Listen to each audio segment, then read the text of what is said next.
Hello and welcome back, everybody, to our Rocket Rabbit commentary over our next movie that we're doing for this season, Monty Python and the Holy Grail from 1975, upscaled to 720p Blu-ray edition.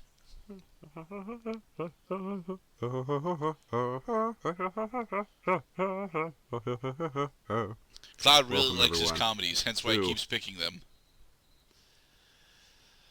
this movie is my heritage because I was introduced to Monty Python when I was way too young to understand all the innuendos and the sexual humor and the over-the-top silliness. Although the over-the-top silliness came pretty naturally to a 7-year-old.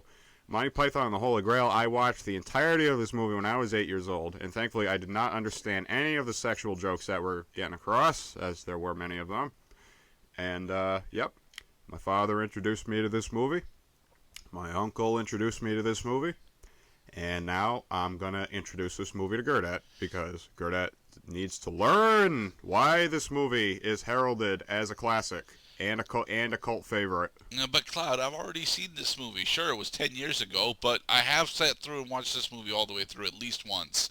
I did not enjoy it, but hopefully Cloud can change my opinion on that. I personally think this movie's got a lot of fucking empty space in it. This movie also is a very low-budget production that was marred by problems on set, especially Graham Chapman's alcoholism, which eventually led to his death. Probably about, I think it was 6 years after this movie came out that Graham Chapman was dead. But yes, this is a very special theatrical appearance by the Monty Python troupe: Eric Idle, John Cleese, Michael Palin, Terry Jones, and Graham Chapman, directed by Terry Gilliam. Alright then. Shall we begin, Mr. Cloud? Yes, let us sally forth to Castle Camelot. Now, for those of you wanting to follow along, we are on the black screen before the first scene. As in The opening before credits. the title cards start showing up. The mock credits, that is. Because they let you know right away that this movie is silly in every possible aspect. Alright, 3, 2... I'll also do my best not to recite the lines right before they happen. Okay then. I need to do that when we do Princess Bride as well, because I am terrible about that. Anyway. 2, 1, press play. Python, Monty Pictures Limited, association with Michael White presents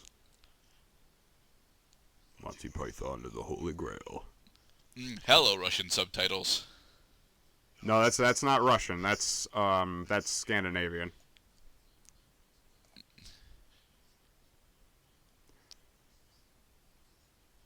Why, what a dark and foreboding atmosphere.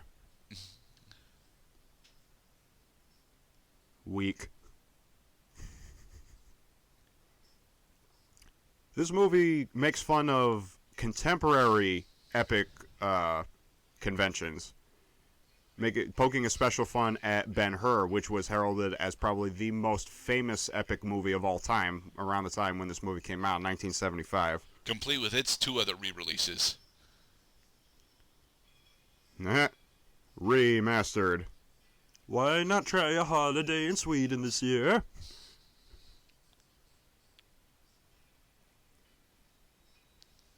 Because the lakes aren't that lovely and it's cold. I don't know how to pronounce O with slash through it. That might be 0. The wonderful telephone. Why do the opening credits have subtitles? The furry animals aren't that interesting in Sweden. So, aside Richard M. Nixon. If you want mooses, you can just go to Canada. A moose once bit my sister.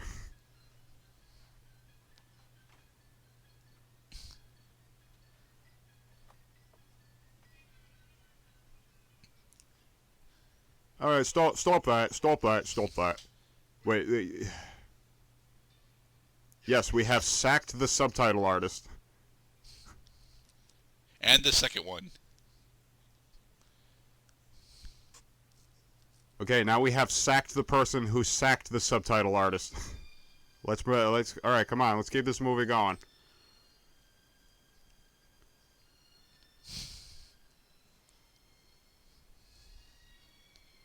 The moose.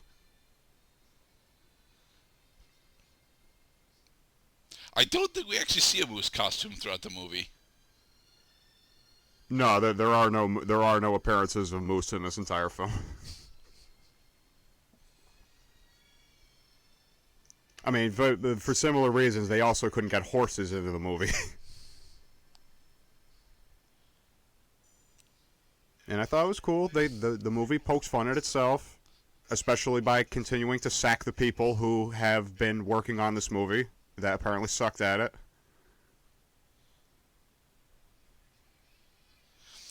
Behold the seizure credits. Ah, seizure credits. This was before they realized that epilepsy is a serious disorder that can actually cause seizures and death. Are you sure it was before? Because it's red-green The as llama opposed to is a red-blue. quadruped. Well, it's flashing lights that rapidly alternate like that. England, 932 Okay. AD, the year when Rome got sacked and stuff happened. We were researching this before the movie. No, this was well after the sacking of Rome. Rome was sacked in the 500s. Ah.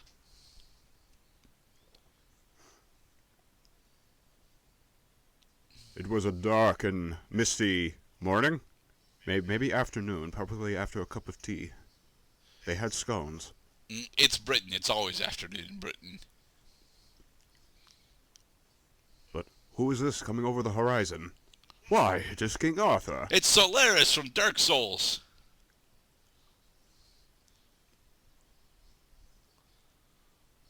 You wouldn't think that Dark Souls has the ability to time travel, but very clearly it does. Oh, believe me, that's a story like this could totally take place in Lordran. But nobody's dying yet.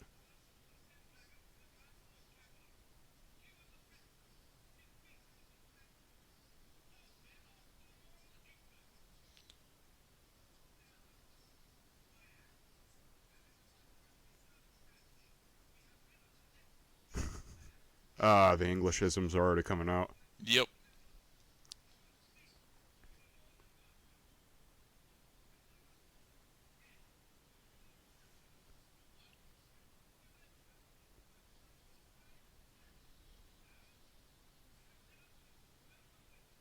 Well, so what? It makes noises.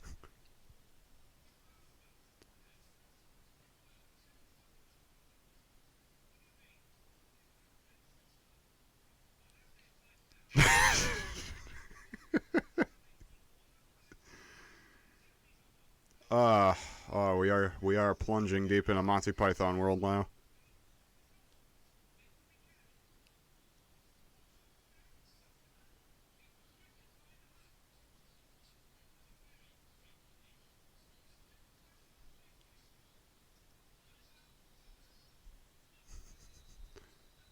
This is a very sophisticated conversation for this time in history.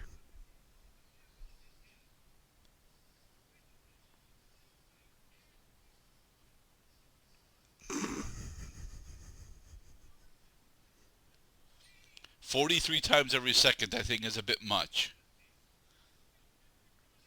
It's maybe for a hummingbird.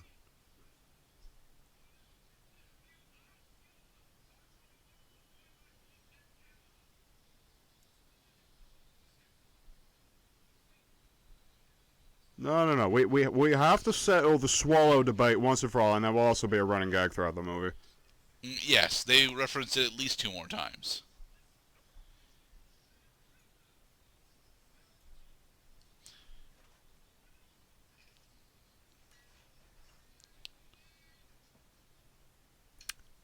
I see sanitation services are rolling swiftly.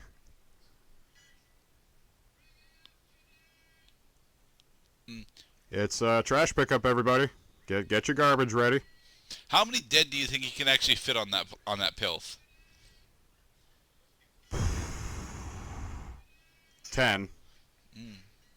At which point, the guy who's actually picking up the corpses would probably be unable to reach the top of the pile. Ah.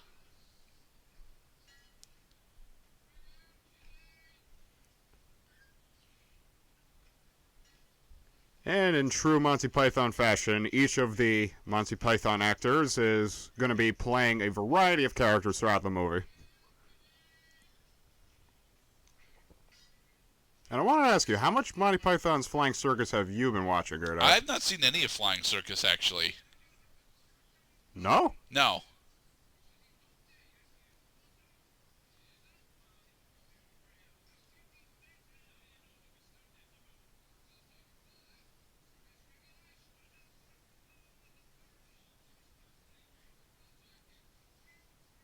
You can't talk to a dead person.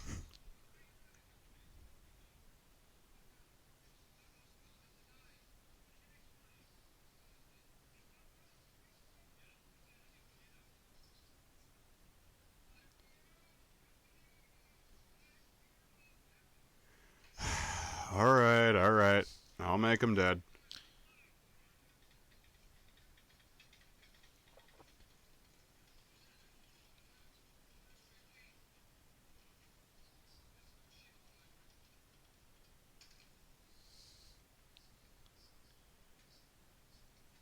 Yes. Arthur, king of the shitless. Walker passer of people doing nonsensical things, apparently working, or something. They are tilling the fields. Because it is Britain in the pre-1000 AD, so they're still mostly a farming community.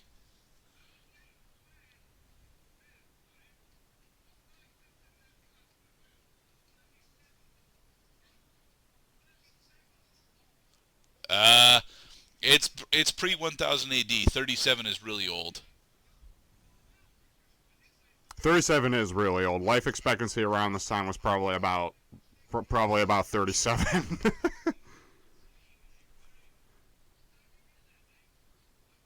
Because, you can only send the young people out to fight, and it's the young people sent out to fight who die.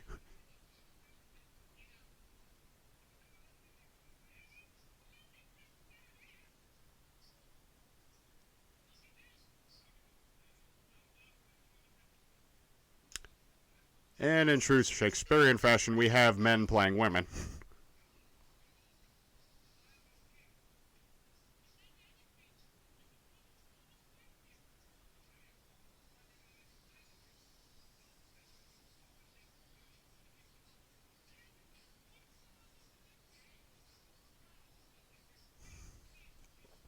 Well, that's what it's all about.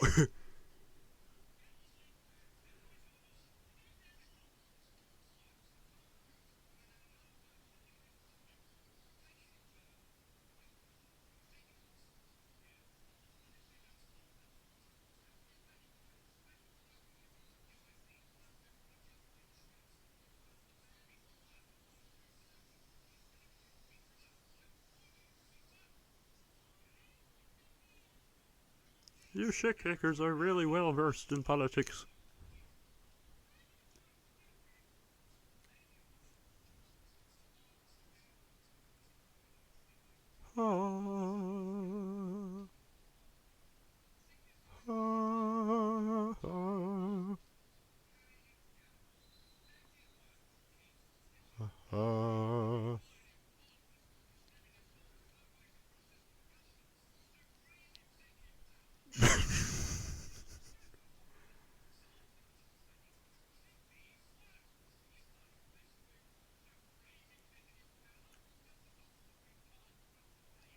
I'm with him on this, honestly. Well, they're poking fun at the legend, of course. Yep.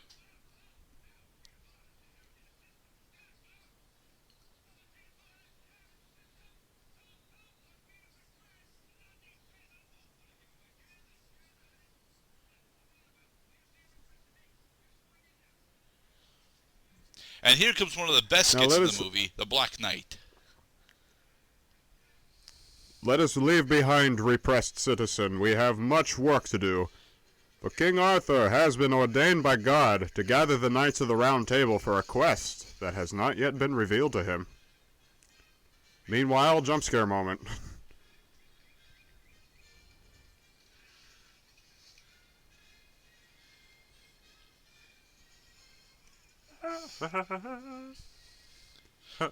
So why does the music cut out during the Black Knight scenes?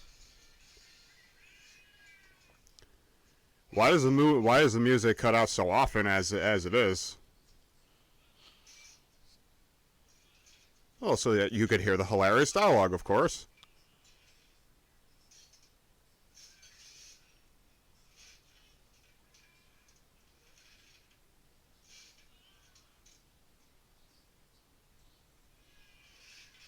Huh.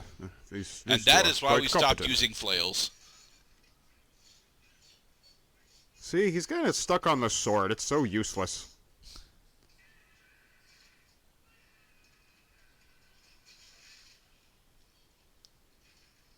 And that is one and gratuitous blood violence. One dead Teuton, rather.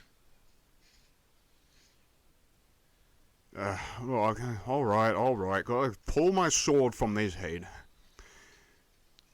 I am the winner.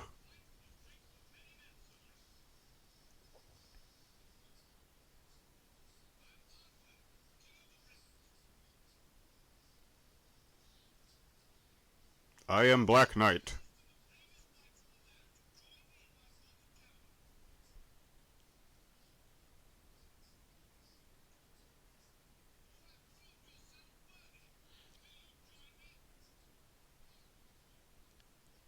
How does proving your aptitude in combat prove your bravery, Mr. Cloud?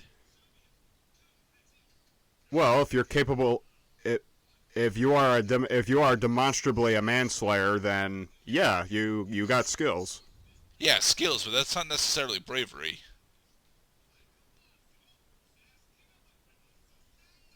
Well, he didn't say he fought bravely. He said you fight with the strengths of many men.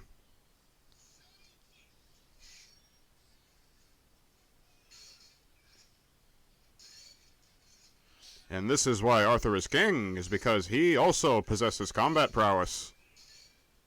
Kinda. The Black Knight is mostly just flailing around his claymore.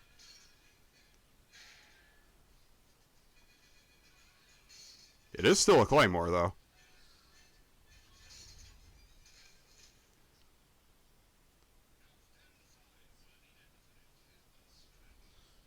I think because of the hilt, that's technically a flamberge, isn't it?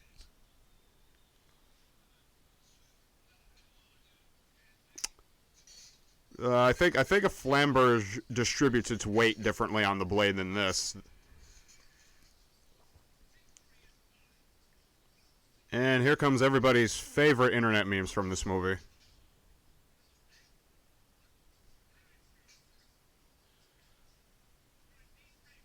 Come on, you could kick a little harder than that.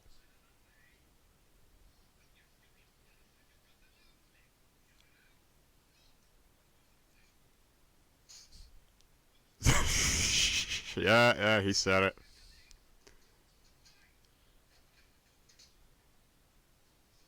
Alright, now he's down 3 lems. He's got 2 left.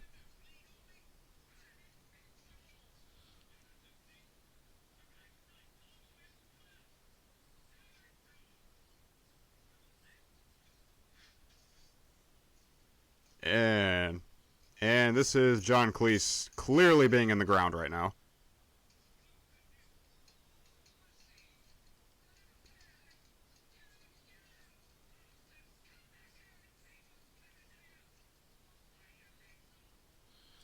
You do not have sharp enough teeth for that, Black Knight. And you have a helmet that is blocking your mouth. You know, every once in a while this movie takes itself seriously. But not during this scene. And then you realize that these priests are bashing themselves in the face. Now, I don't know exactly what they're marching in penance for, but they're definitely supposed to be marching in penance. By self-chastisement. Yes, the church was one of the only unified. Come on, we got real history in this movie. The church was a signal of guidance for people. Well, meanwhile, they did not have time to wipe the shaving cream off to their heads that they just got from Walgreens.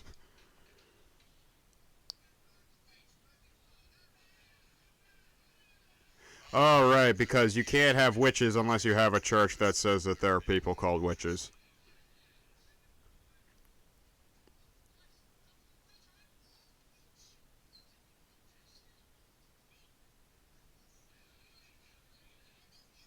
My God, it is an actual woman.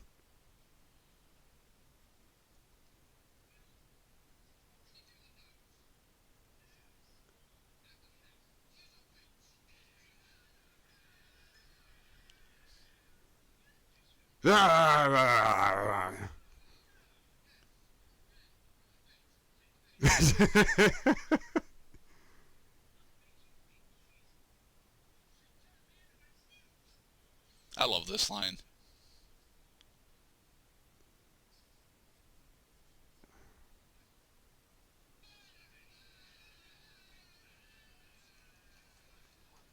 Burn! So there are numerous instances throughout the movie where you have a simple breakdown in communication that leads to hilarious exchanges like these.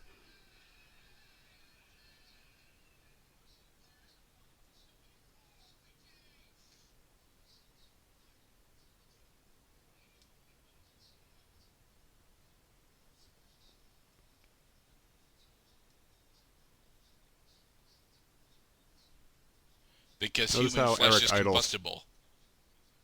Notice how Eric Idle starts biting on his scythe so that he doesn't start laughing.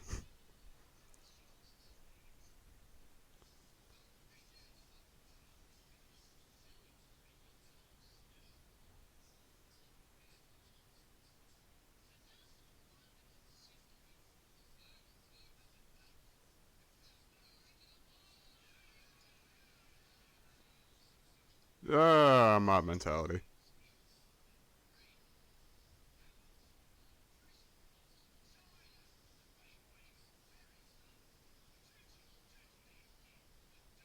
Churches.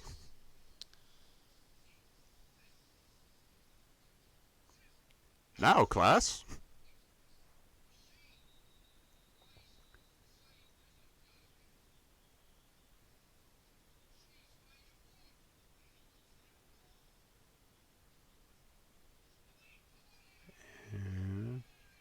A witch, a witch, yeah.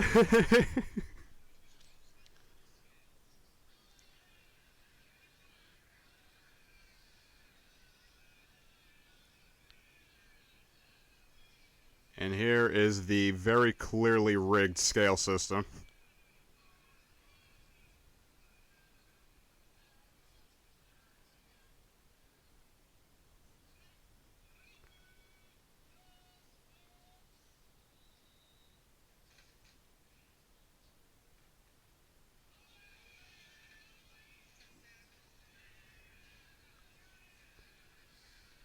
That is Latin for their fault.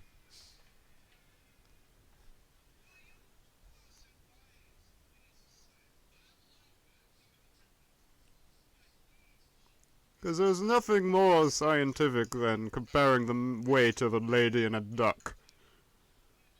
It's what passes for science period 1000 AD. At least in Because England. people... There are many idiots around this time. Yes. Although if you account for population growth, there are still about just as many idiots living today as there were back then. Yeah, at least percentage-wise.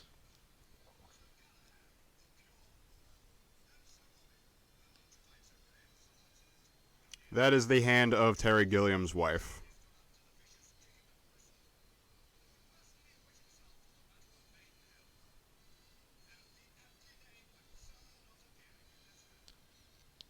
He is a toddler. And that is Terry Gilliam's son. And that is Terry Gilliam's hand wearing the gorilla costume.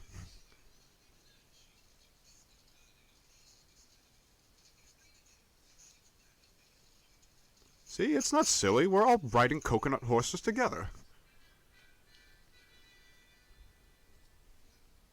Right, mind you, I promised I was not going to recite the lines of this movie either before or as they were happening, because that's what my dad does a lot. First he says the line, and then the movie says the line. We're next to the run table, we dance whenever able. The theater sings, the chorus sings, and if you kick up people, the theater turn up, ham and jam and spell.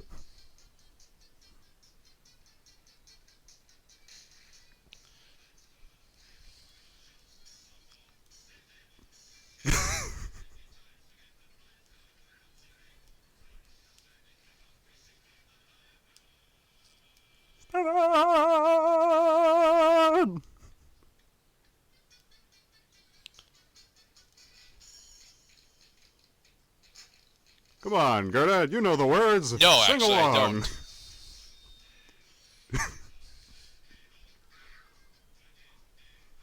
Indefatigable.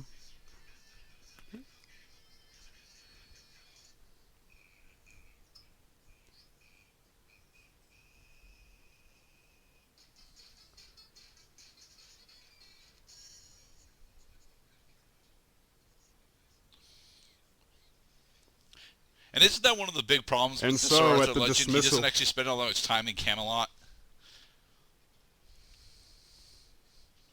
well, I mean, mind you, I don't know the part where God comes in as a clearly illustrated, animated picture by Terry Gilliam, but at one point he was visited by God and bestowed upon him a sacred quest.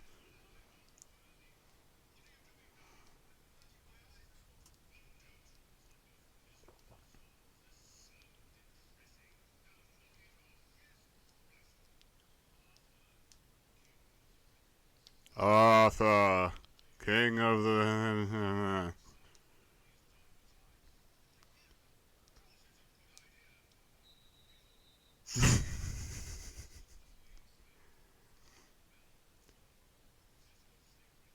Yes, look well upon this object that you will never fucking see throughout this movie.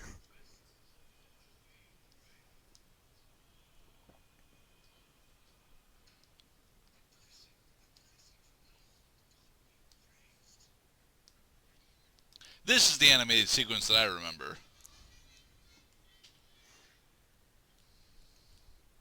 Butt trumpets. The best kind of trumpets. Nah, finger trumpets are much All right, better. everybody, we're on a Jesus quest now.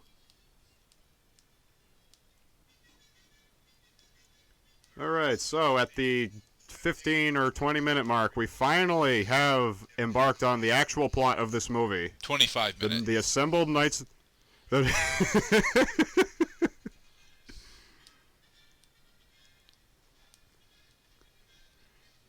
Each of the knights accompanied by their favorite squires, while meanwhile men are slapping at fish in ponds.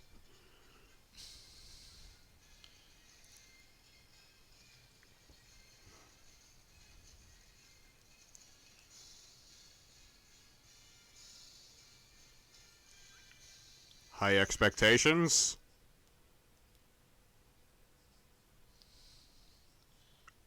Low output.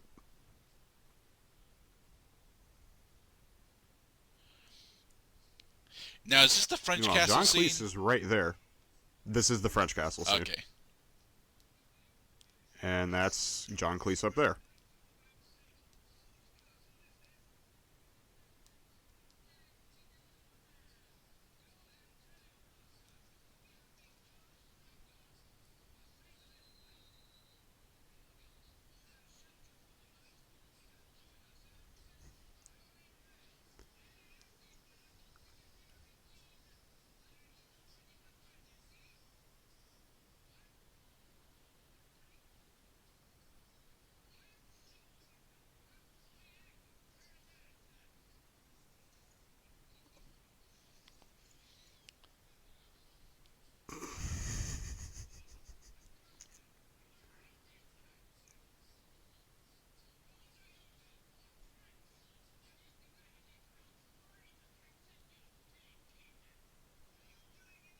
Because Monty Python makes fun of the other European countries a lot. Yep.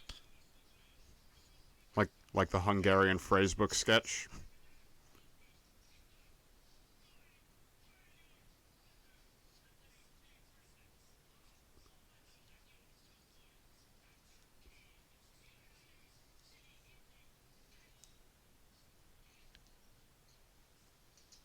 Ah, the Kniggets.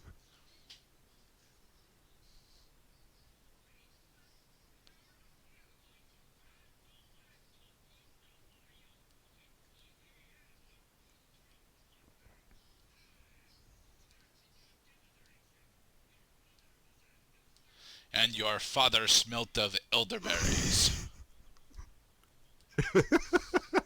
It's one of the only lines that I actually know from the movie. See? But you remembered it. Yes, I do remember. I do remember a lot of the setups for the comedic bits that I actually enjoy. Would you love us?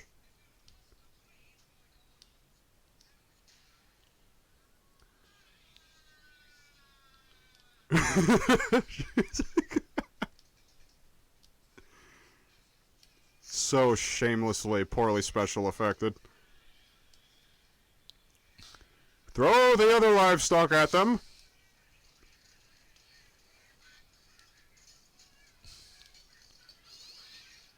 It's a castle. You guys aren't In going lieu- to do anything with your swords to it. Run This away! is not Age of Empires where that actually works. In lieu of pouring hot oil on their heads, they decided to throw cats and chickens and And a duck. lambs and a duck.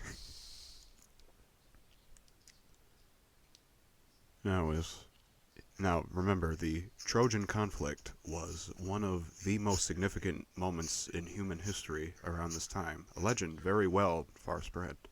And so, our legendary troop decides that history may indeed repeat itself.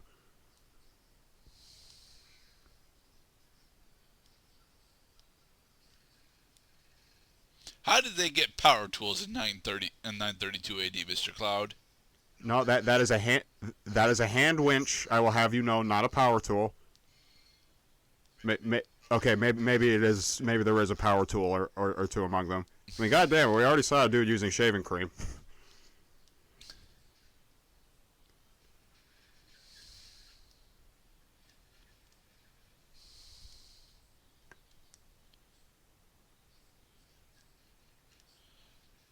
That is a rabbit, and it also very clearly has a cage for people to be inside it.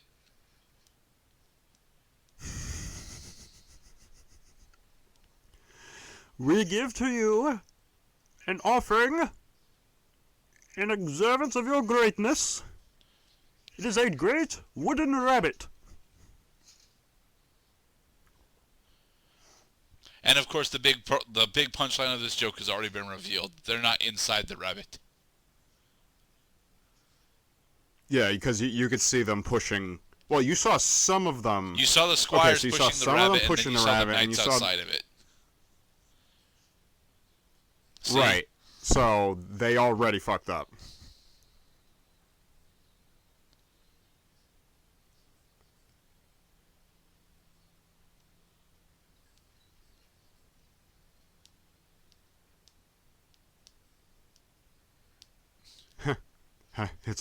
It's a rocket rabbit.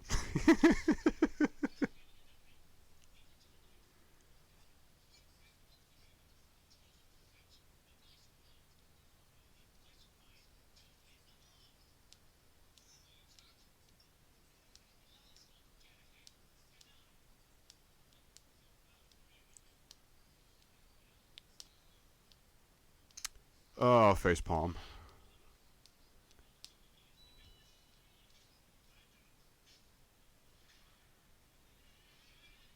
And that's why they took it.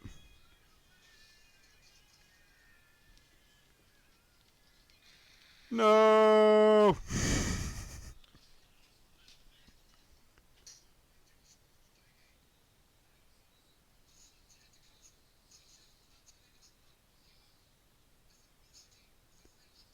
If a famous unnamed historian.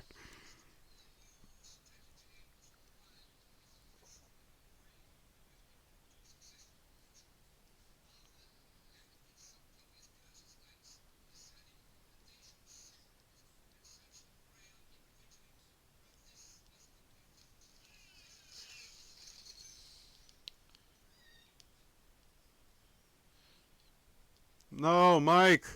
No.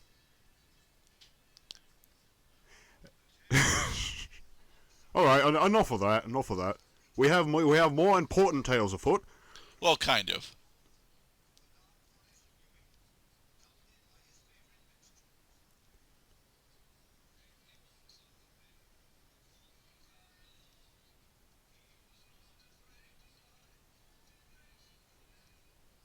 Uh, One of my favorite songs from the movie.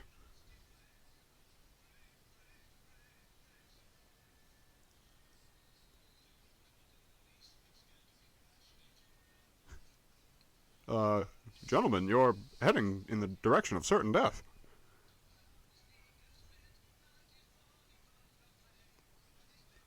Beware. There's nothing, there's very little foreboding right here. The music's so happy. But lyrically, it is a very dark tale.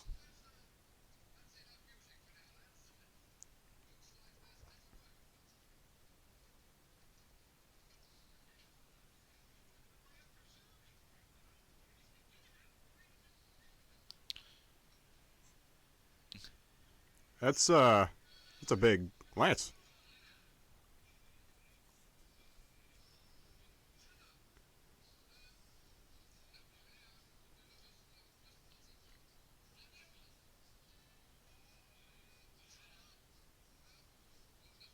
This is Sir Robin the not so brave.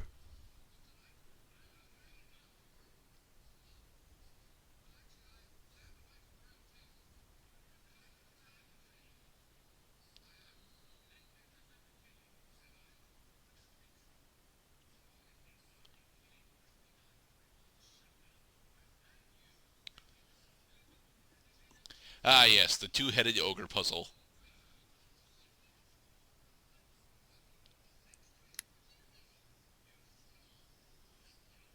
You snore. First head.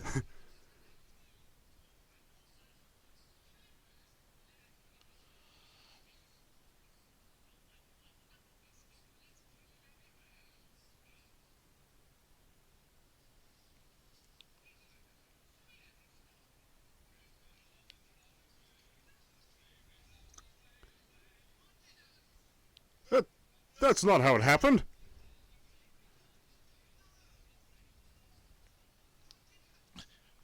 Dead people only.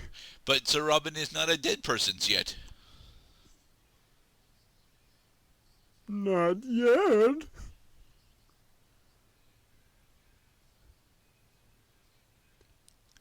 Jesus reigns supreme. Grant him eternal rest.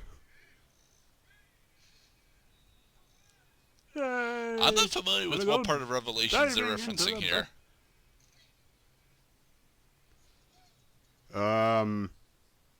I mean, Jesu Domine Donis Requiem is a very frequent funeral rite. Okay. Now this is the other major skit from this movie that I actually remember. I don't remember most of the lines in it, but I remember the setup for this, the setup and execution of this being relatively humorous to me. And thankfully, this was one of the scenes that kind of flew over my head when I was growing up. Remember, this is not a perfectly children-friendly movie. No, it's just a lot of it is children-friendly.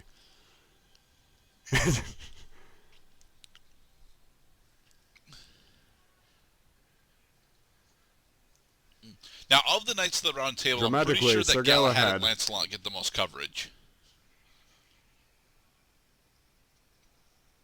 Ostensibly, yes. And he's also doing it by himself, and that makes him brave and great.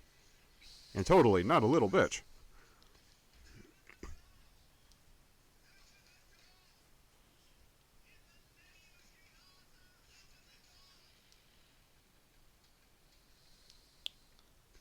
You may now escape the off-screen terrors.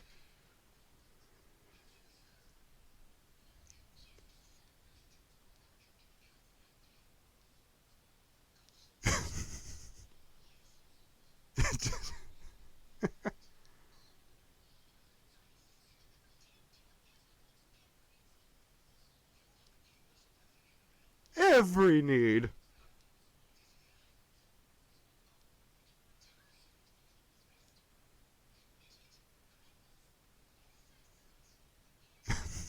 Midget.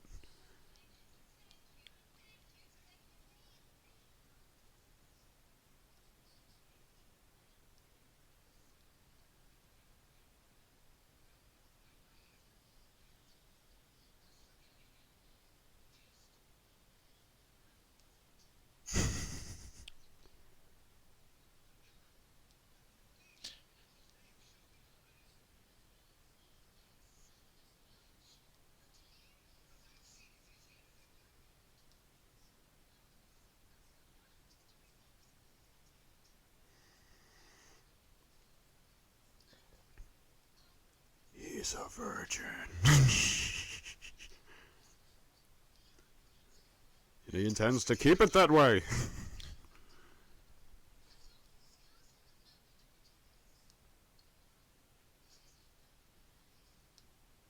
Also, this movie does not condone fraternization with ladies who are under the age of 18.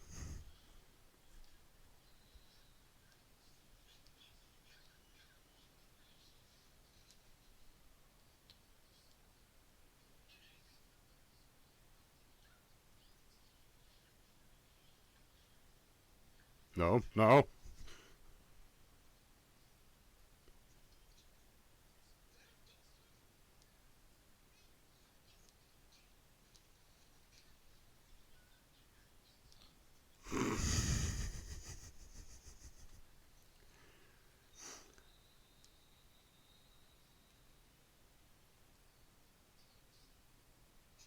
Soft violins.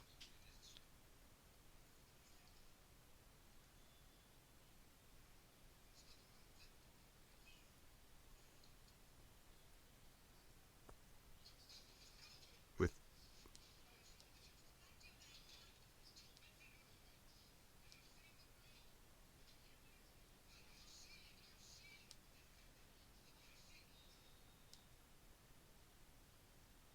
hello.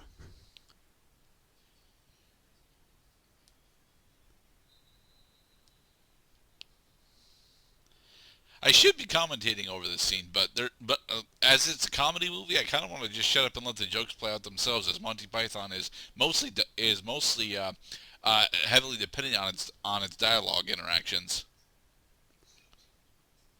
I mean, this it's funny you mentioned dialogue. The dialogue kind of take like they lay it on pretty thick that this is about Sir Galahad's vow of celibacy.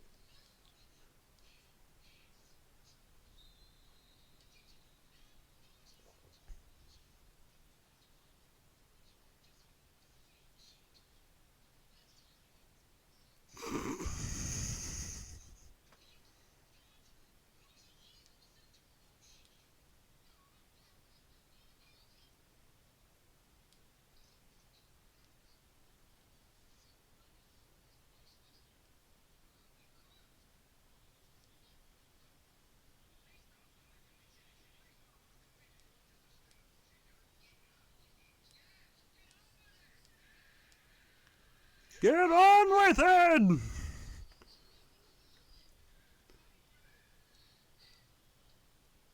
Because God has ordained it.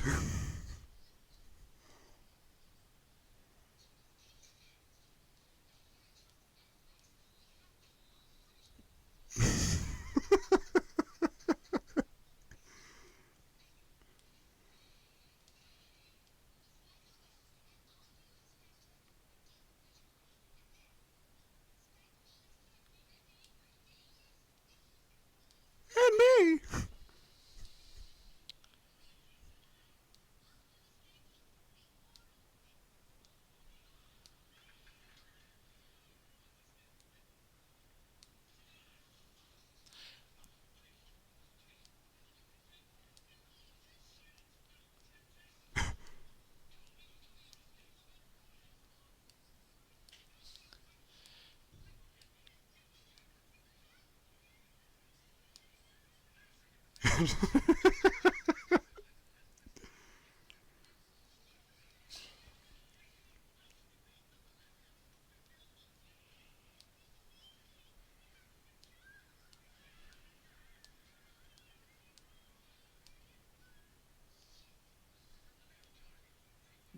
They were so close.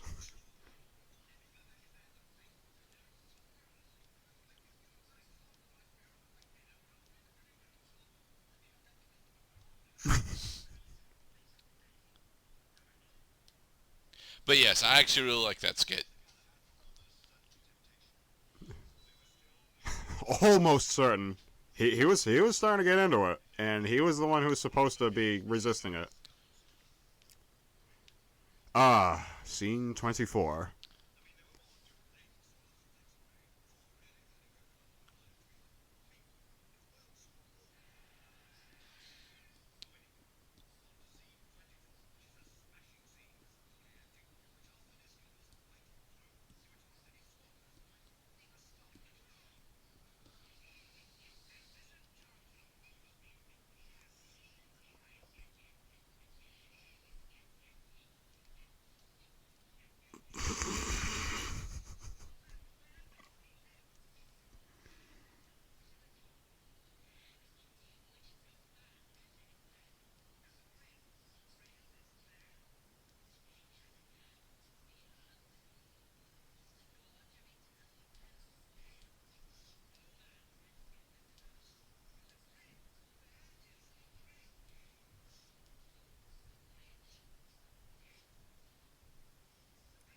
The Bridge of Death. Very cryptic messages. And Very teleportation. cryptic. Very cryptic indeed. Very mystical.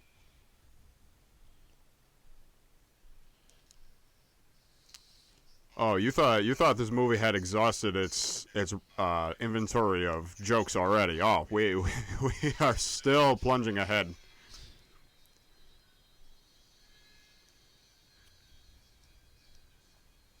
We must press onward, Sir Gerdat. Yes, we must. As Radagast stacks our heroes. Oh no, these are barbarians. Not just any barbarians. No, it can't be.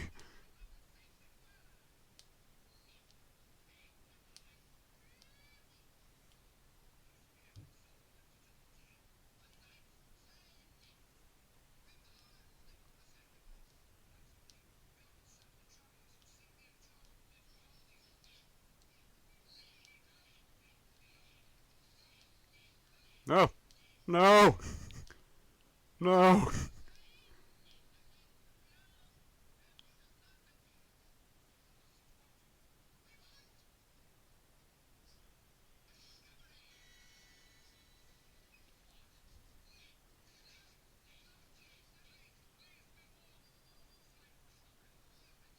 Love it how Sir Bedimir has to lift his helmet. He has to lift the visor on his helmet every time he's confused.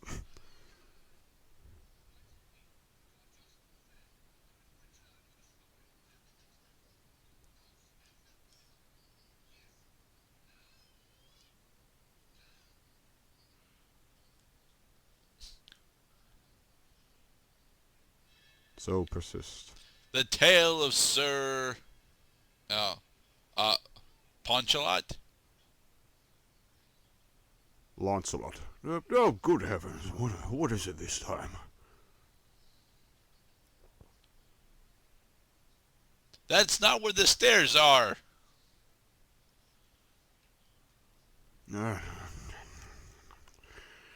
Oh, God. Who built this many floors in a church? God damn it.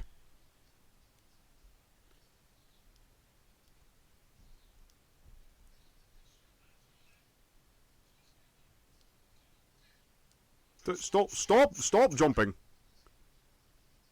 You stupid jumping clouds. For the record, it was just the sun landing that was causing the quakes. The clouds were fine. Oh, yep. Oh, yep.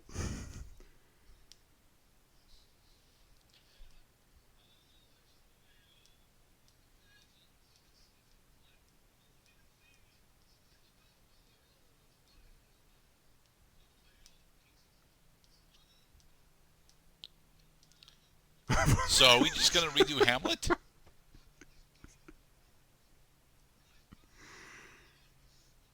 Oh my God, you're right. This is Hamlet.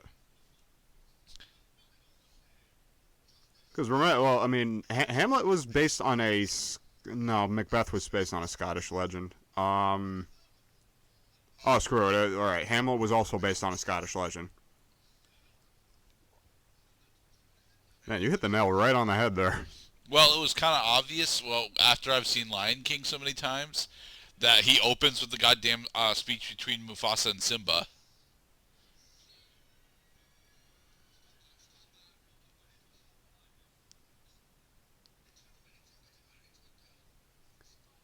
Remember, this is a movie that is very aware that it is a movie that takes place among Hamlet and Singing in the Rain and other movie.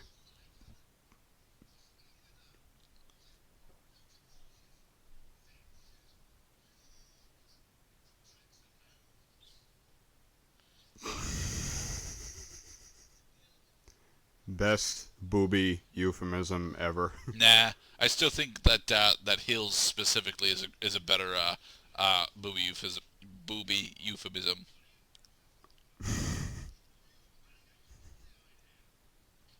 Run for the hills.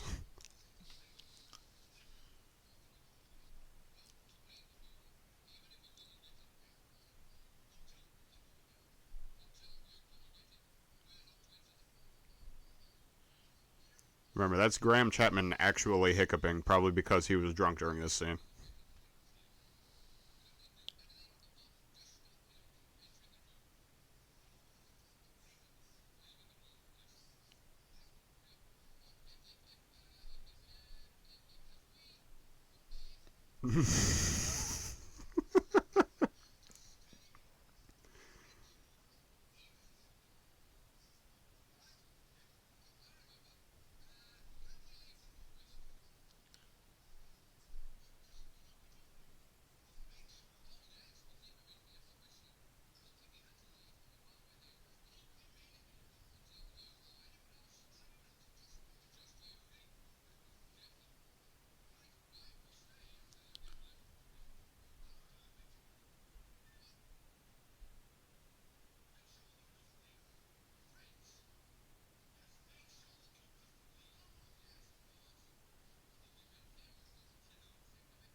It's a difficult suit to wear, dude.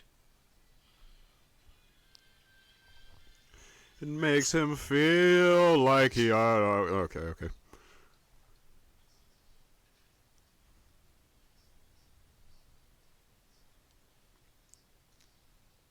Wait a minute. He said, I just can't leave.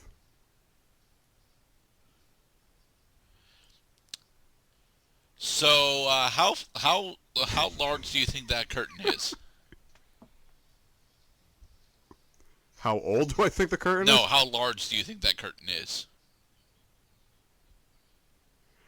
Looks about to be about 10 feet long. Draped at the side and tied down. Right next to the quiver and the bow.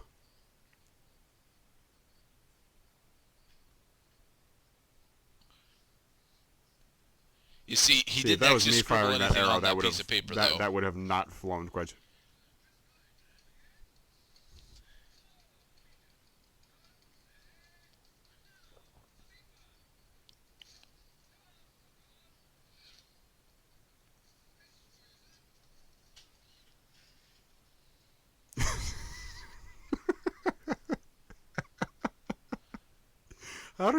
How did he know it was a message?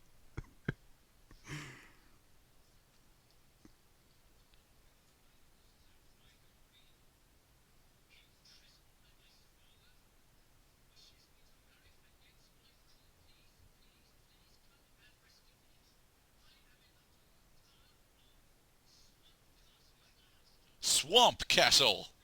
It's like Swamp Palace, except with less water. Swamp Castle.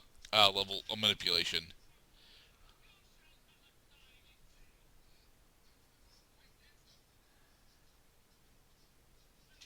The second level in the Dark World.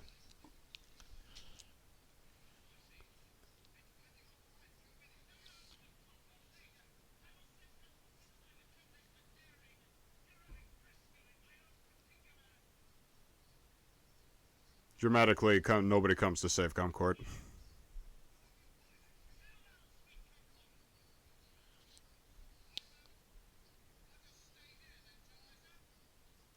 Yes, Concord. Remove your boots as well. That way you die faster.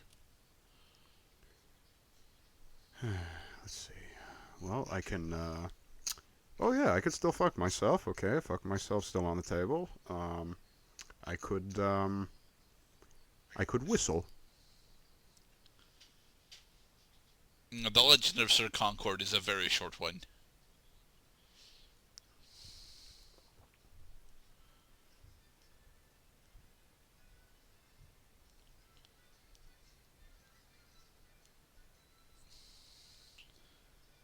So, which mythical horse do you think Arthur would have liked to use as his mount?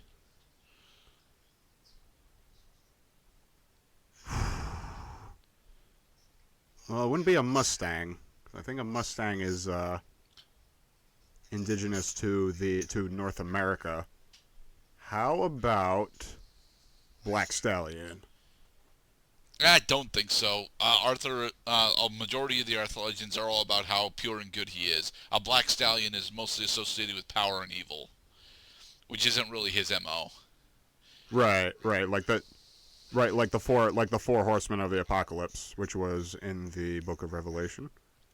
They just played this clip 5 times in a row. And yet they were still surprised. What'd you do that for? Stop killing the innocent peasantry! No, this is a daring rescue. We have to rescue the hostage. Do you have to kill 20 people doing it? Especially the inactive NPCs?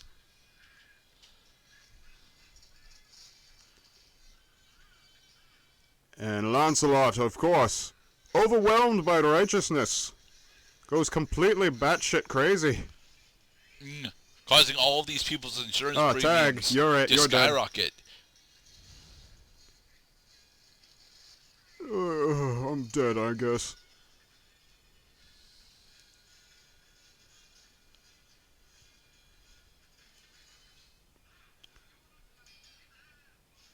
Ouch.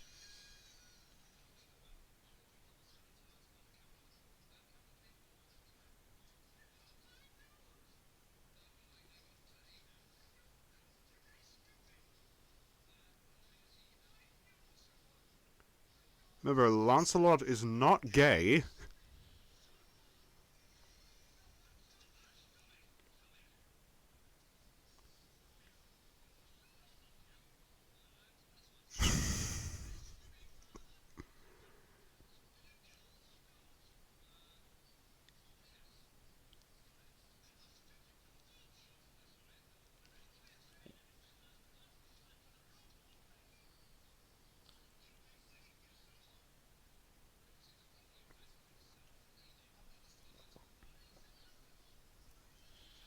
So he didn't even bother to use the window curtain. He just made it. He just made his own goddamn rope. Well, yeah, I mean, they only brought attention to the curtains because they look so good in that actual wind.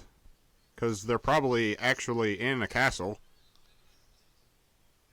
Remember, this is a low-budget movie. There's no fucking way they set this up as a set piece.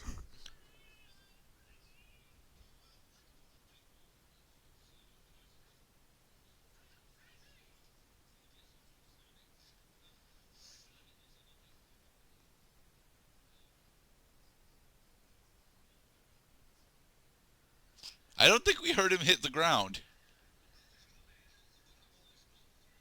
Yeah, he fell with a...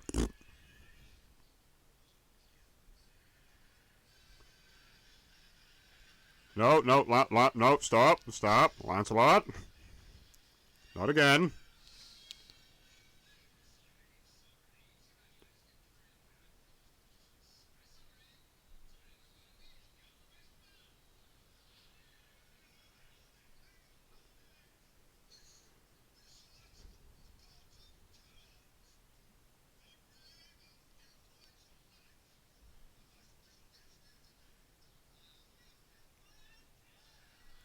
Hello there, Well, your everybody. auntie was Hello. a bitch, so there.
As long as we have a cogent narrative.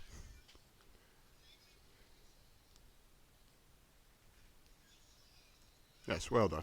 Well done, everyone.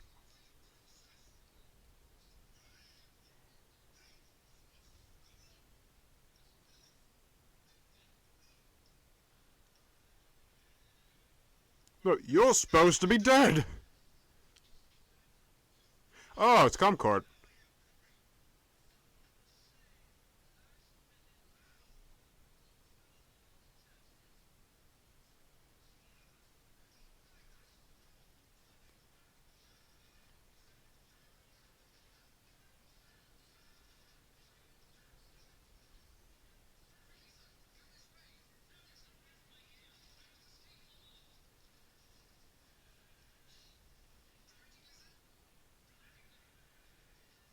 Words! He forgot to let go of the rope. Again.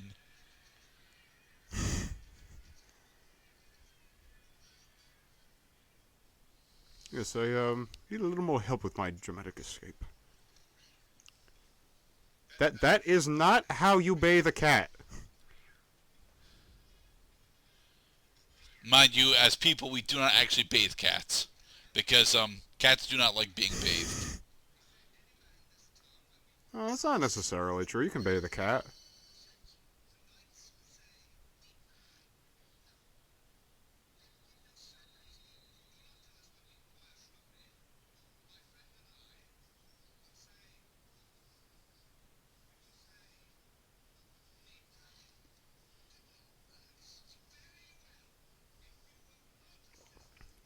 You've asked for it now.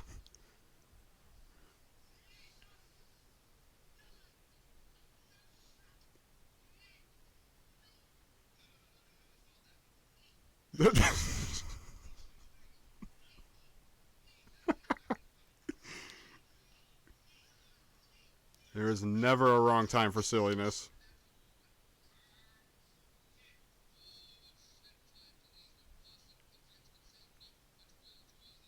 Here is one of my favorite characters in the entire movie.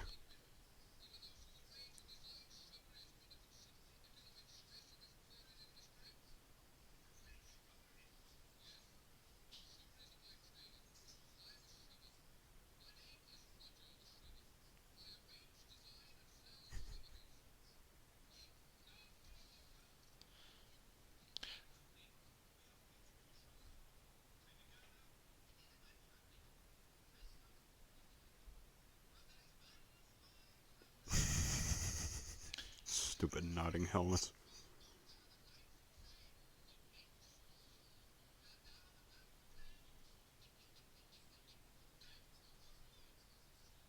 That is a way too long title.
He just said it.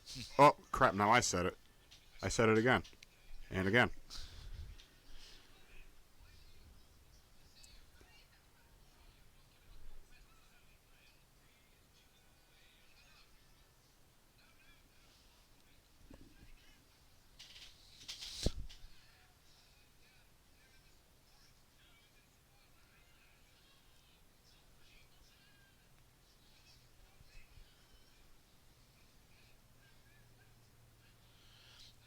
Flee from the knights who say it.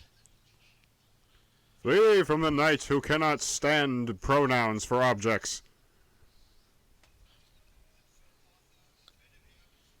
And so we have another animated transition. Hey, it's a As Guardian of illustrated Io. by Terry Gilliam.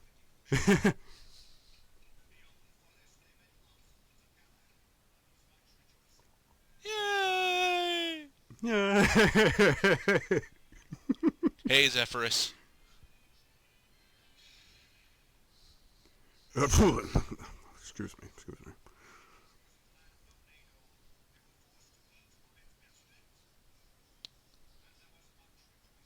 Yay! Yeah.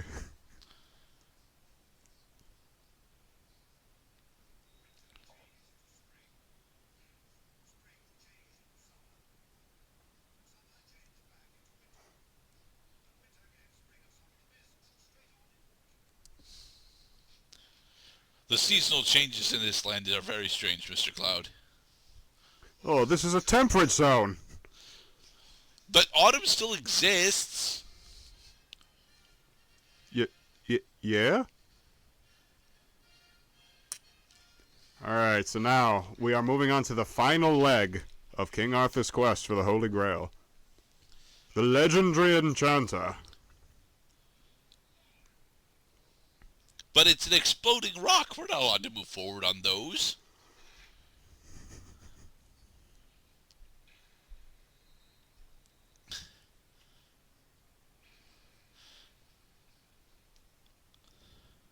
Woo! So aside from the horn helm, I think that this is the basic character design for a majority of warlocks in fantasy.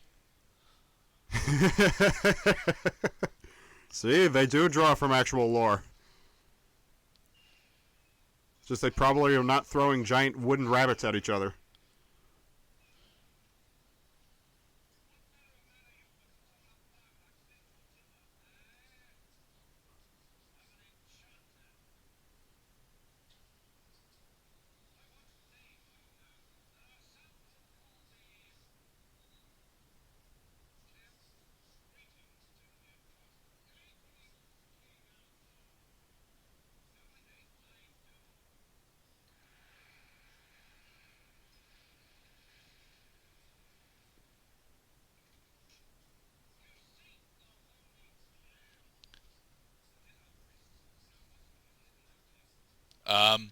It's not very hidden. Also, I have a rocket He's only launcher. gonna. Oh, nice shot. Very nice.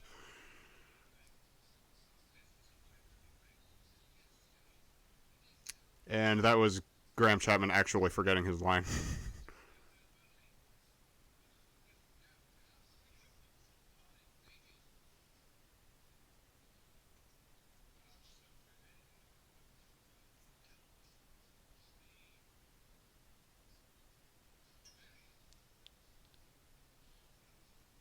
Appreciated. Step no further.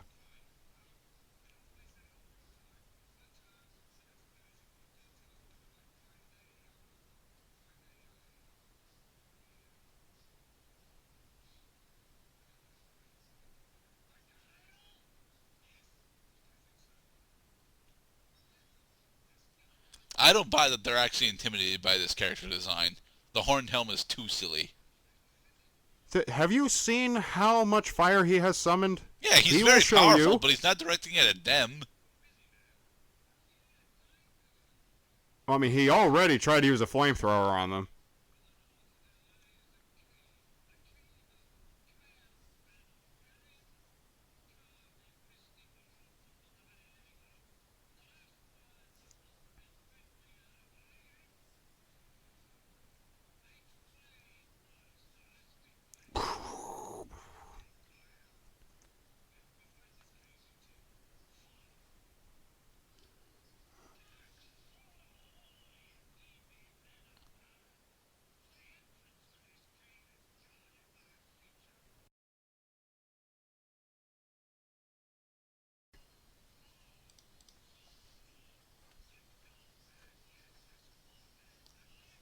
Is it a dragon? Oh, it's better than a dragon.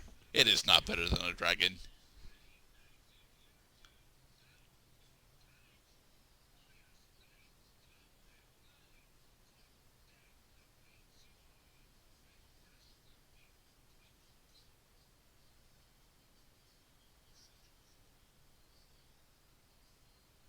Hmm. Well, there's a skull.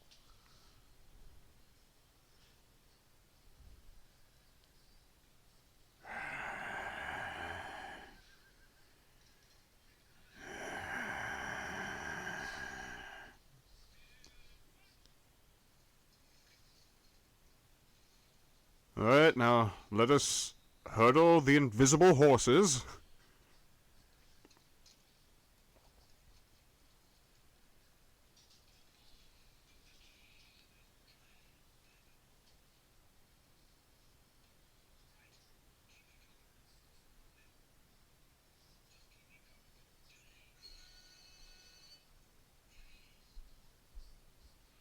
Aw, it's a nice, cute little bunny rabbit.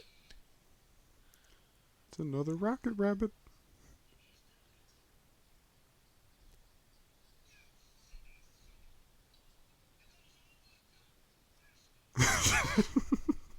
It's no ordinary rabbit. You think that they would actually believe him given the environment that it's sitting in?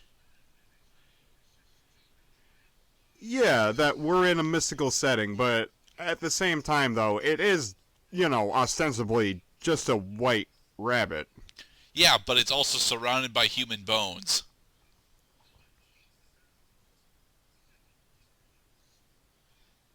See, even Tim agrees that the bones are a clear telltale sign that this is just a rabbit. Thwap.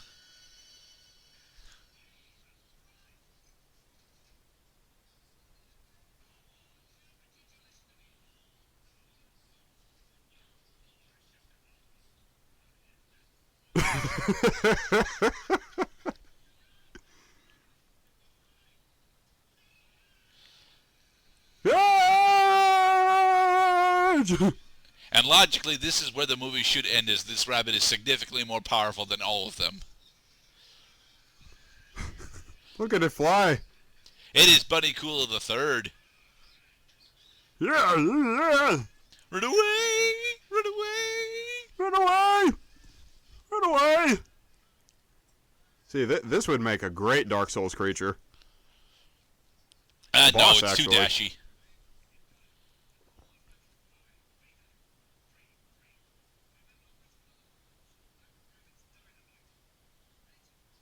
Dynamite was not a thing until about 1893. In England. China had it before 1 AD.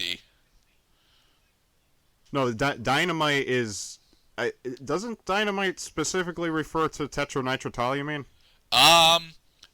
In our modern tongue, certainly, but general explosives, which is what they're actually referring to as a pop culture reference, were a thing before 1 AD in China. Right, because they had gunpowder And fireworks. and fireworks and cannon fodder.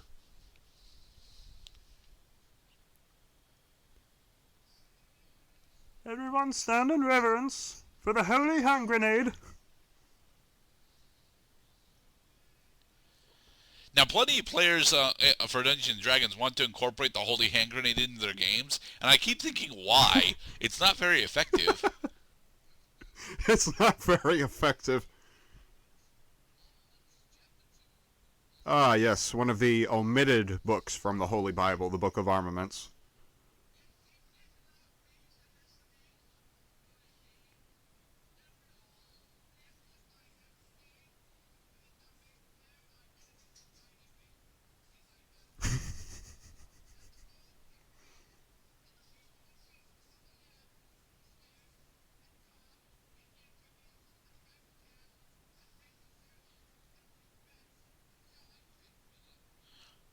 But that's not the end of the For God's verse. sake. You gotta say the whole thing, goddammit.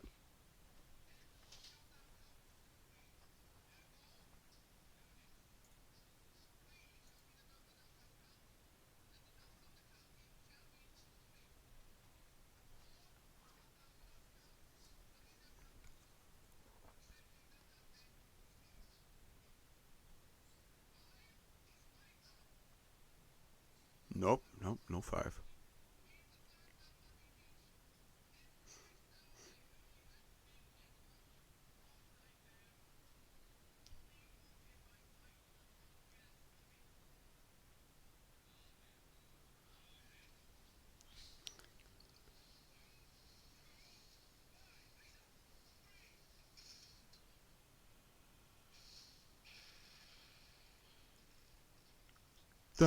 A lead.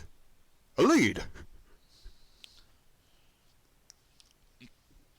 So, because they killed the famous historian, that sets up the ending credit scene, right? Yes, yes. That is the subplot that eventually becomes the undoing of King Arthur's quest. Is they were under a murder investigation.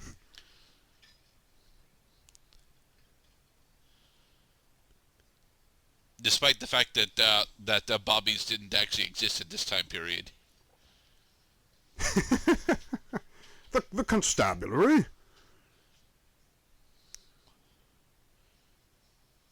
No, the forensic analysis also was not really a thing until about the very late 1800s to the turn of the 20th century.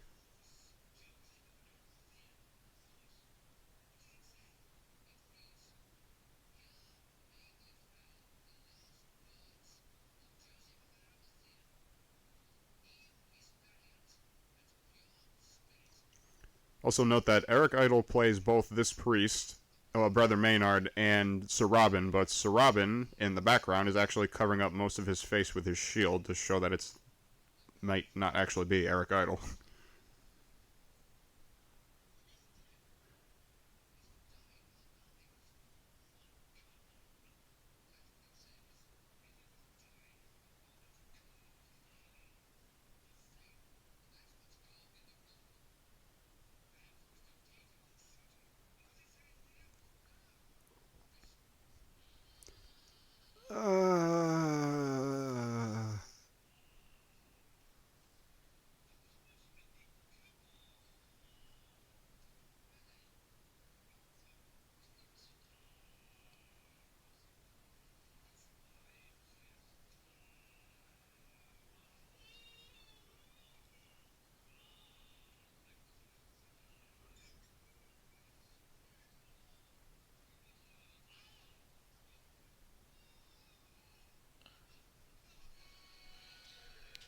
Hey, Guardian of Io, how are Oh you God. today?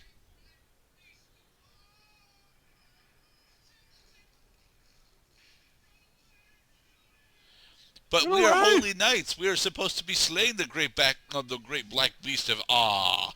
No, no, not this time. I mean, the legend will hold that we did in fact slay the dragon, or whatever the fuck this thing is.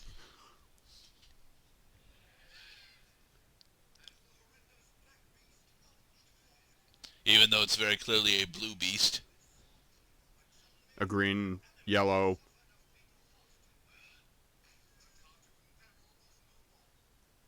That is not how animation works.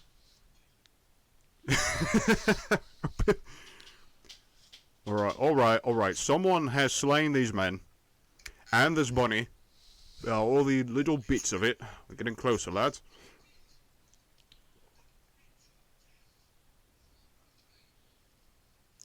Oh, great. Now, I can't tell. Is that From just seat. loose bits of cloth, or are those actual corpses hanging on the bridge? Those are corpses. It's the bridge of death. See? Dead things make skeletons.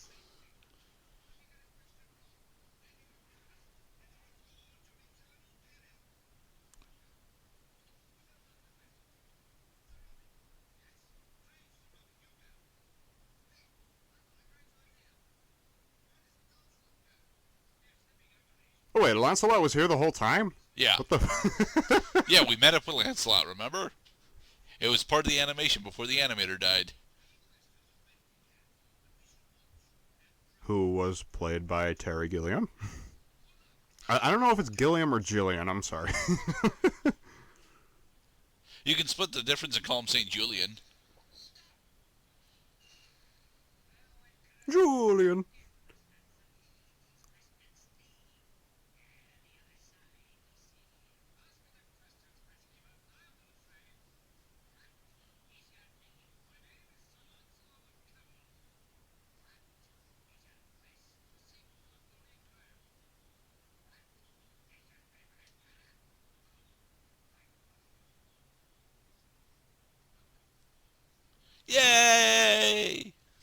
Yay! He answered the questions 3. To the other side, he see.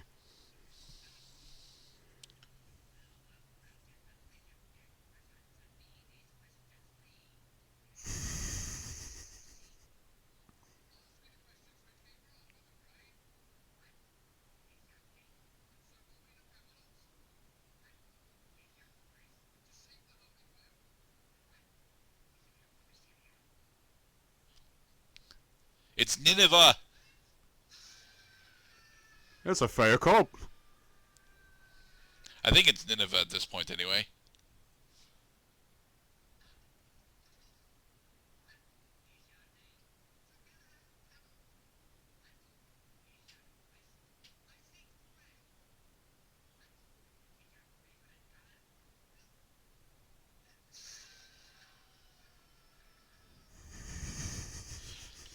How does he know what my favorite color is? He is the bridge keeper of the Bridge of Death. He knows all. Except one thing, of course.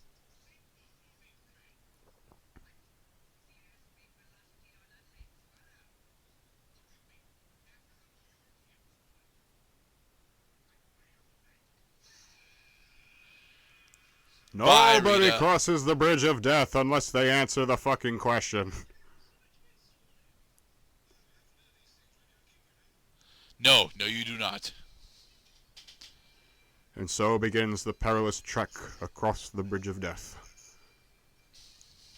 It's so perilous. So dangerous. So terrifying that... Well, we're going to take a brief intermission while our heroes dramatically cross the Bridge of Death, and we will be back with you shortly.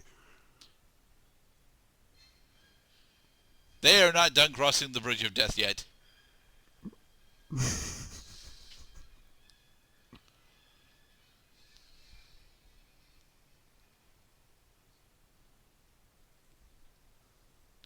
It's really weird for their animation to come in 10 minutes before the end of the movie.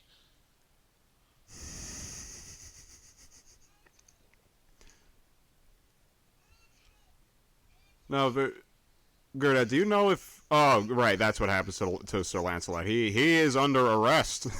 He's been nicked.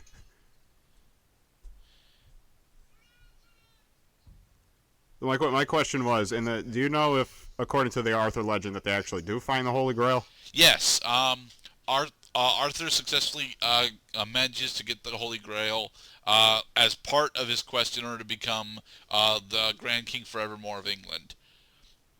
He gets the Holy Grail before he forms the Knights of Camelot. Oh, before? Yes, King Arthur is deigned king by 3 separate tasks: allying himself with Merlin, receiving Excalibur from the Lady in the Lake, and obtaining the Holy Grail. It is after this point that he receives his coronation as the Grand King of England forevermore, and it is after that that he successfully forms the Knights of the Round Table, using a smattering of knights that he used on his adventures, specifically Galahad and Sir Lancelot.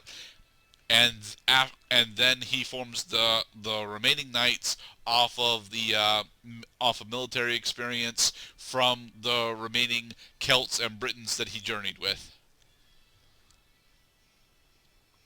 And this is why we do not count on Monty Python's Flying Circus to tell us how these legends passed down generation after generation actually went down.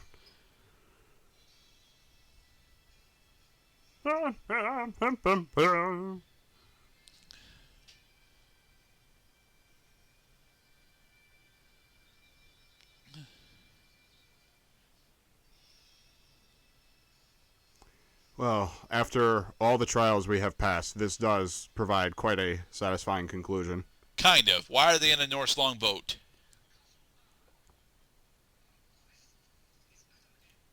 So that they could reach the castle. Ah.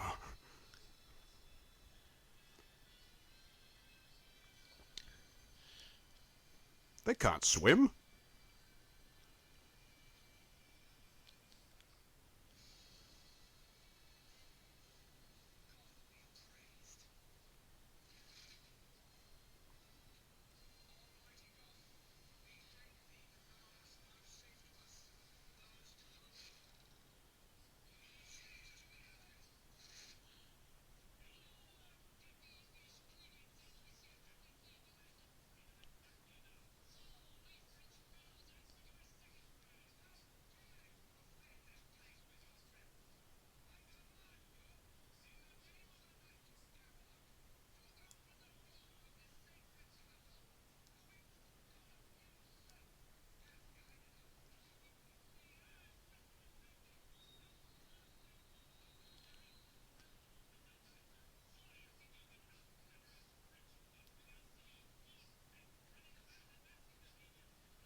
With what? You have 2 swords. Oh, you think the Knights of the Round Table are done just because Galahad, Sir Robin fell from the Bridge of Death, Bors and the rest were killed by the killer rabbit. One of the minstrels died of a giant wooden rabbit landing on his head, and Lancelot getting arrested. Oh no, they are not done yet.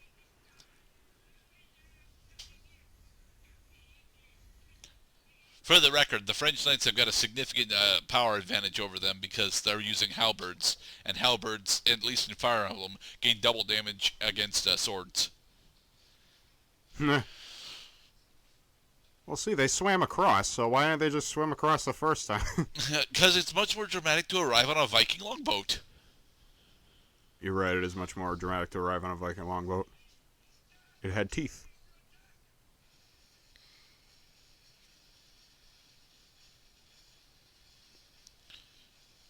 Now it's time for the big finish!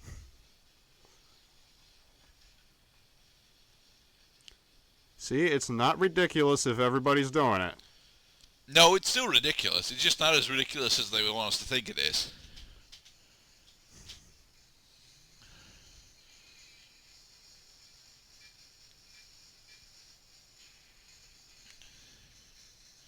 I am reminded of Robin Hood, Prince of Thieves. I like that movie. Stand by for attack. The Now, we coconut see during the cavalry. montage that they actually have some siege weapons being built, but they don't have any in this lineup.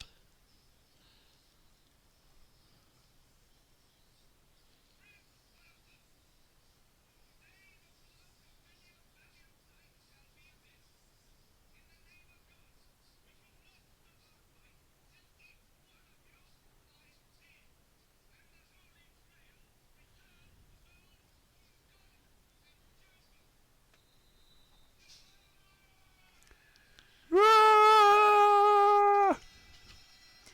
Boom, boom, boom, boom, boom, boom, boom.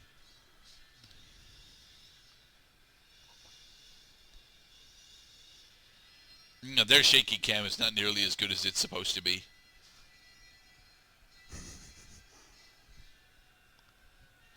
And here is one of the worst anticlimaxes that I have ever witnessed on film. Oh, it's been building up to this moment. Yes, it's been building up, but it's been building up with almost no goddamn attention. We cut back to the murder investigation pretty much once every 2 scenes, and then this is just flat out not explained. All right, back, all of you, back. Put your toys away. Give me that shit.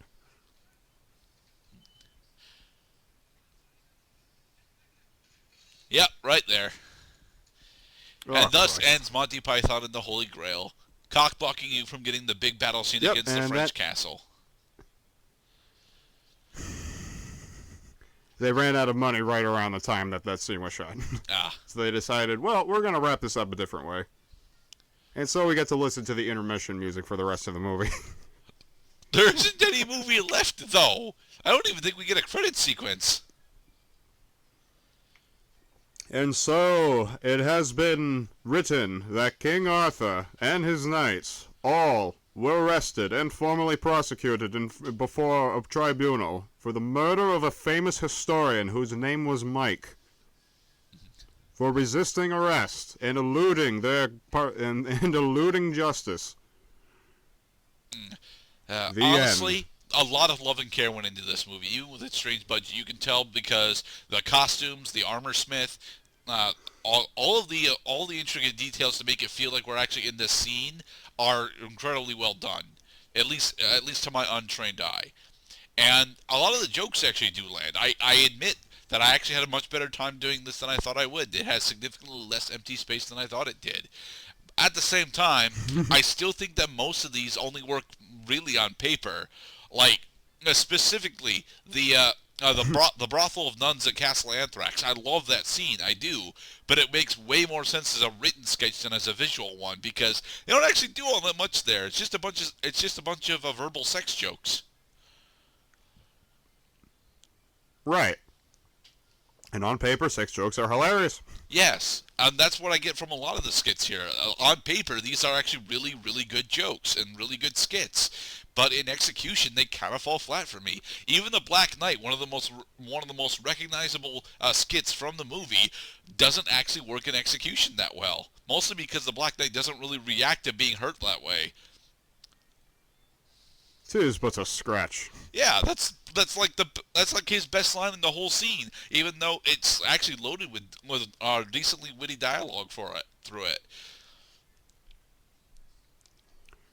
Well, I also had observed that going into this, that I also had to refresh my memory and experience firsthand after not watching this movie for some years that this movie is just relentlessly funny. There's no formal conclusion to any of these subplots. A lot of them just kind of fizzle out and then cease to be important for the rest of the movie. Hence, we're ending the movie with intermission music played on, basically a baseball stadium organ or what have you. The use of these unrelated non sequitur sketches, in addition to tossing it up with animated sequences that completely pull you out of the movie, by the way, do work in sequence and in isolation too. That you could zero in on these scenes and still have a good time just watching the ridiculousness happen. Whether it's the minstrel singing for Sir Robin about he's violently ripped apart by his tormentors, or the Castle Anthrax scene where Galahad is rescued quote unquote by Sir Lancelot from almost certain temptation, and even the animated sequence with the priest, the cleric being interrupted, going downstairs, having to stop. Stop that! You stop that! All very funny, and this is Life of Brian, the Monty Python movie that came out after Holy Grail, would probably be second only to Holy Grail itself. This movie is a classic because a lot of the jokes still hold up to this day. I still have not actually seen Life of Brian, and I gotta disagree. I mean, again, on paper, a lot of these jokes and skits are actually really good, but they're not executed that well. The timing is fine, but the setting specifically doesn't actually make a lot of sense for a lot of the pop culture references that they're trying to make. I always go back to the startup scene with the comparing of the European and African swallows. That fucking makes no sense in context. It's a great piece of dialogue, to be perfectly honest, but in context with the movie, they keep referencing it through visual humor throughout, but they don't actually do anything with it, and that's a pretty big flaw for me. The story is not important here. It's all a lot of the movie stands or falls on its standalone skits, and the standalone skits are great, but only through their dialogue. They're not set up or executed properly for it to really get the big laugh out of me. Like you heard it while we were doing the opening scene with the commentary. I was giggling like hell as we go through the credits with the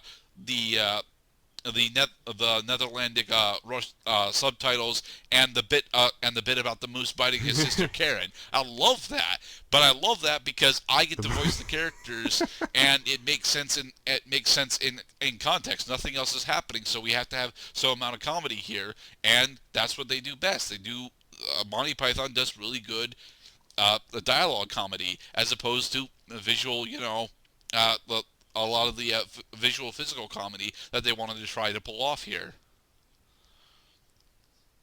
Right. Monty Python's core tenet of humor is it's got to be it's usually inane dialogic humor between two or more characters at all times. That's usually how it goes, and then you run into Monty Python's flying circus sketches like bicycle repairman. Look, see how he uses a spanner. Where it's you can kind of see like, okay, this is not so much you have to understand what's happening. You just have to appreciate that John Cleese is dressed as Superman and pointing his finger at bicycle repairman's magical work upon his broken bicycle. I think you need to watch more Monty Python's Flying Circus. In all honesty, then you might have a better appreciation for what we have observed here today. I don't know. I definitely still want to go watch Life of Brian, certainly, but I'm not entirely sure when I'll get around to doing that because I don't know. It's not really my thing. At least with the visual stuff. I stress the dialogue the dialogue humor, the dialogue humor and the twist that they take with it is actually really good, but it's most certainly not something that I find as enjoyable as I'm supposed to, and I should find it really enjoyable because I'm a fantasy geek. But uh, Well, I'm glad you got to appreciate all the jabs at fantasy lore that they had dropped throughout the movie. mhm. And we will never find out how they got the coconuts in the first place. All right, so this has been us, Rocket Rabbit, commentating over Monty Python and the Holy Grail. Tune in next time for, well, something completely different again, because that's what we do. We shift things up. And now for something completely different, which was a running gag opening joke for Monty Python's Flying Circus. And I hope you enjoyed this jaunt through one of comedy's most famous films. Be safe, everybody. Peace.